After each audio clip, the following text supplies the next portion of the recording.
नमस्कार, मैं मधु आचार्य। लंबे समय से बहुत प्रयास कर रहे थे कि वैष्णव पत्रिका की टीम आप तक अलग अलग विषयों को लेकर आए, लेकिन एक पूरे विश्व में एक ऐसी महामारी अभी चल रही है जिसको लेकर पूरी दुनिया बहुत भयभीत हो चुकी है। तो आज हम बात करेंगे कोरोना वायरस को लेके।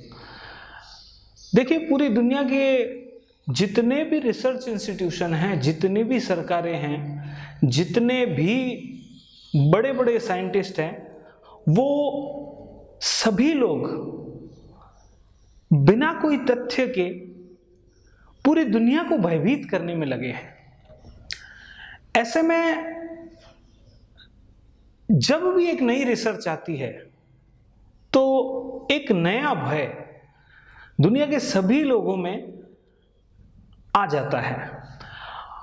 हम देख रहे हैं, कभी ये रिपोर्ट आती है कि कोरोना हाथ लगाने से फैलता है, इसलिए सोशल डिस्टेंसिंग का एक नई जीवन शैली हम लोगों ने अपना ली है। देखिए, मैं आपको बताता हूँ, मैंने काफ़ी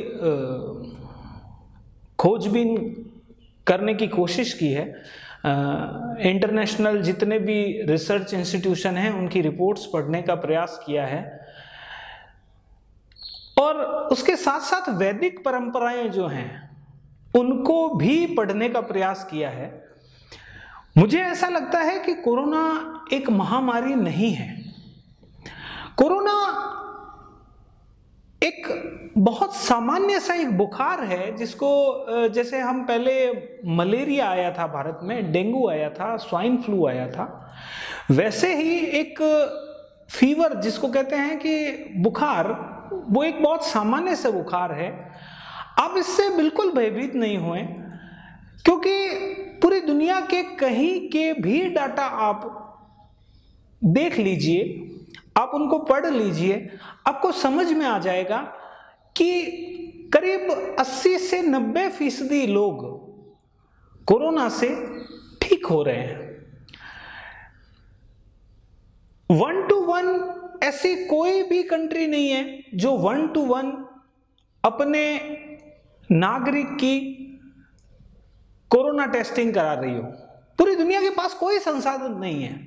लेकिन हम पढ़ रहे थे, एक बार एक बहुत बड़ी अमेरिका की यूनिवर्सिटी ने एक रिसर्च में कहा कि जो निकोटिन यानी कि जर्दा, गुटखा, तंबाकू खाते हैं उन लोगों को कोरोना हो सकता है। तीसरे दिन मैंने एक बहुत ही रिलायबल न्यूज एजेंसी के माध्यम से एक रिसर्च रिपोर्ट को पढ़ा। उसमें एक फ्रांस की बहुत बड़ी यूनिवर्सिटी है, उसने ये कहा कि जो निकोटिन, जर्दा, तंबाकू खाता है उसको कोरोना नहीं होता है। तो हम किस यूनिवर्सिटी की माने, किस रिसर्च इंस्टीट्यूशन की माने? बहुत सारे डॉक्टर से बात की, जो लोग बहुत ही पॉजिटिव तरीके से, बहुत ही सकारात्मक रूप से अपने मरीज को देखते हैं, अपना दायित्व बहुत ही सकारात्मक तरीके से निभाते हैं, और जिन लोगों के बारे में जनता के अंदर बहुत ही ज्यादा आस्था और विश्वास है, उन डॉक्टर्स से बात की, भारत के बहुत अच्छे अच्छे डॉक्टर्स की रिपोर्ट्स पढ़ी। उन सभी का एक निष्कर्ष जो है वो सामने यही आया है कि कोरोना एक महामारी नहीं है। कोरोना हाथ लगाने से नहीं फैलता है, आप बिल्कुल नहीं डरें। देखिए, हो क्या रहा है, जिसके कोरोना पॉजिटिव आ रहा है उस व्यक्ति से समाज में दूसरी जाति वर्ग के लोग हीन भाव डेवलप कर रहे हैं, उसके परिवार को हीन दृष्टि से देखा जा रहा है। ये सही मायनों में ठीक नहीं है, ये एथिकल नहीं है। इसलिए बहुत ही सकारात्मक रूप से आपसे निवेदन करता हूं कि आप कोरोना को बहुत बड़ी महामारी ना समझें। कोरोना की जो टेस्टिंग हो रही है वो हमारे जो गले और जो मुंह है उसके अंदर जो राल बोलते हैं, उस राल से उसकी टेस्टिंग होती है। तो जब सोशल डिस्टेंसिंग WHO ने इसीलिए कहा है कि हम उसकी छींक या उसके मुंह से निकलने वाली जो बहुत ही छोटी मात्रा में राल निकलती है, उस राल में कोरोना वायरस पाया जाता है, तो वो जो राल है वो हमारे बॉडी पे आ नहीं जाए और बॉडी पर आने के बाद वो राल हमारी श्वास नली से अंदर नहीं चली जाए। देखिए, कोरोना एक बुखार है, उस बुखार के साथ साथ क्या है, ये थोड़ा डिफरेंट तरीके का बुखार है। इस बुखार के अंदर आपको सर्दी जुकाम भी होता है, खांसी भी आती है, और जो फेफड़े होते हैं उस फेफड़ों में जो ऑक्सीजन का जाना और बाहर हमारे जो कार्बन डाइऑक्साइड निकलती है, उन दोनों का जो इनपुट और आउटपुट है उसमें कोरोना के वायरस जो है वो एक समस्या पैदा करते हैं। देखिए, कोरोना को महामारी नहीं समझे, ये बहुत ही आप गंभीरता से मंथन कर रहे हैं तो ये एक प्रकृति का शुद्धिकरण हो रहा है।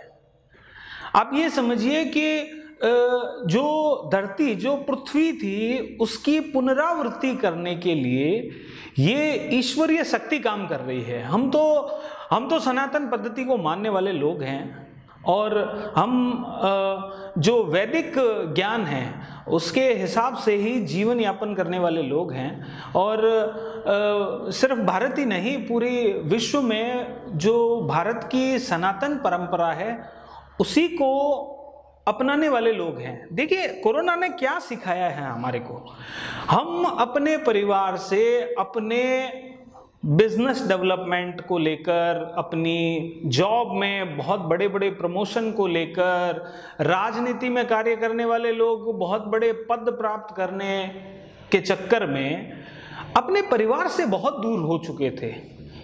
तो जब परिवार में तालमेल और अपनत्व नहीं रहेगा तो इस सृष्टि की परिकल्पना करनी, बहुत ही संतुष्ट तरीके से जीवन यापन करना, ये कैसे संभव हो पाएगा।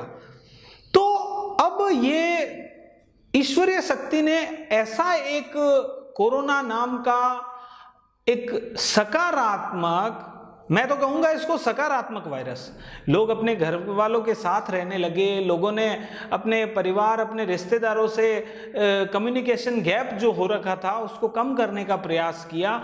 बहुत सारी सकारात्मक चीजें हुई हैं। हाँ, ये जरूर है कि पूरी दुनिया में, भारत में, सब जगह एक अर्थव्यवस्था को लेकर चिंता बन रही है, लेकिन जैसे हमारे मोदी जी ने भी कहा कि हमें आत्मनिर्भर बनना होगा। देखिए, मोदी जी कहते हैं, मोदी जी बहुत अनुभवी हैं, लेकिन बात यह है कि भारत युगों युगों से आत्मनिर्भर है, लेकिन बात यह है कि हमें जीवन को समझना पड़ेगा, हमें जीवन को इस तरीके से समझना पड़ेगा कि हमें आने वाले जीवन को कितने सुंदर तरीके से जीना है। देखिए, प्रकृति ने हमें एक बार फिर ऐसा मौका दिया है। हम जो जनरेशन जो अभी कोरोना काल को देख रहे हैं, कोरोना महाकाल को देख रहे हैं, लोग जैसे कहते हैं, इसके अंदर हमें ये मानना पड़ेगा कि हमें प्रकृति के अनुरूप ही जीवन जीना है, हमें प्रकृति के विरोध में जीवन नहीं जीना है। कुछ वर्षों पहले की बात है, जर्मनी की एक कंपनी ने भारत सरकार से मीटिंग की थी, और उस मीटिंग के दौरान भारत सरकार ने उनके सामने एक टास्क रखा था कि हमारी भारत की जो नदियां हैं उनको साफ करना है। तो भारत सरकार ने उस जर्मनी की कंपनी से पूछा कि आपको कितना समय लगेगा और कितने करोड़ों रुपए लगेंगे उस पर। तो उस कंपनी ने कहा था कि करीब हमें 3 साल लगेंगे और करीब शायद 4 से 5 हजार करोड़ रुपए का खर्च बताया था। फिर वो काम जो है वो शुरू हो नहीं पाया। लेकिन देखिए, लाखों करोड़ों रुपए भारत की नदियों को साफ करने में लगा है, लेकिन प्रकृति के एक चमत्कार ने सारी नदियों को साफ सुथरा कर दिया। देखिए, लोग गंगा को साफ करने की बात कहते हैं, लेकिन गंगा तो पहले भी साफ थी और अब भी साफ है और हमेशा से साफ ही रहेगी। गंगा कभी मैली नहीं होगी। लेकिन जो दूसरी नदियां थी जो लुप्त हो रही थी, जैसे हमारे राजस्थान के अंदर कोटा में चंबल नदी बहती है, तो उसमें बहुत ही कीचड़ और बहुत बदबू आती थी, लेकिन मेरे एक मित्र से बात हुई, उसने कहा कि बहुत साफ हो चुकी है वो। तो प्रकृति का एक सीधा सीधा इशारा है हम लोगों को, पूरे विश्व में जितने भी लोग जहां रह रहे हैं उन सारों को एक ही इशारा है कि आप ईश्वरीय शक्ति और प्रकृति के चमत्कार जो हैं उसको सकारात्मक रूप से लेकर उन प्रकृति के सभी जो अंश हैं, चाहे वो जीव हैं, चाहे वो पेड़ हैं, चाहे वो मानव जाति है, कोई भी है वो, उन सभी की हमें सहायता करनी है, उनकी रक्षा करनी है, उनसे व्यवहारिकता रखनी है, उन सारों को हमें प्रेम भाव से पेश आना है उनके साथ। तो कोरोना से आप बिल्कुल मत डरिए, आप बिल्कुल बेखौफ होके घर से बाहर निकलिए। छोटी छोटी चीजें हैं, आपको मास्क रखना है, आपको थोड़े थोड़े बाद घर जाके जैसे ही घर पहुंचते हैं आपको हाथ धोने हैं, आप हो सके तो स्नान करिए और साफ सफाई से रहिए। देखिए हमारी वैष्णव पत्रिका है, तो वैष्णव जो धर्म है, वैष्णव धर्म में भी यही कहा गया है, बहुत ही साफ सफाई से हमें रहना है। तो आप साफ सफाई से रहिए, सुरक्षित रहिए, कोरोना से बिल्कुल मत डरिए। कोरोना हाथ लगाने से नहीं होता है, कोरोना महामारी नहीं है, ये एक बहुत सामान्य सा बुखार है। ये बुखार 90% लोगों को ठीक हो रहा है, वो पॉजिटिव आने के बाद 15 दिन के बाद ठीक हो रहे हैं। और पूरी दुनिया में 1 या 2%, चाहे वो अमेरिका हो, चाहे वो चाइना हो, चाहे वो भारत हो, 100 में से 1 या 2% लोग ही मर रहे हैं। और वो मरने वालों में लोग जो हैं वो कोरोना से डर के कारण मर रहे हैं, या उनको ऑलरेडी कोई गंभीर बीमारी है जिसके कारण मर रहे हैं। तो आप कोरोना से बिल्कुल मत डरिए।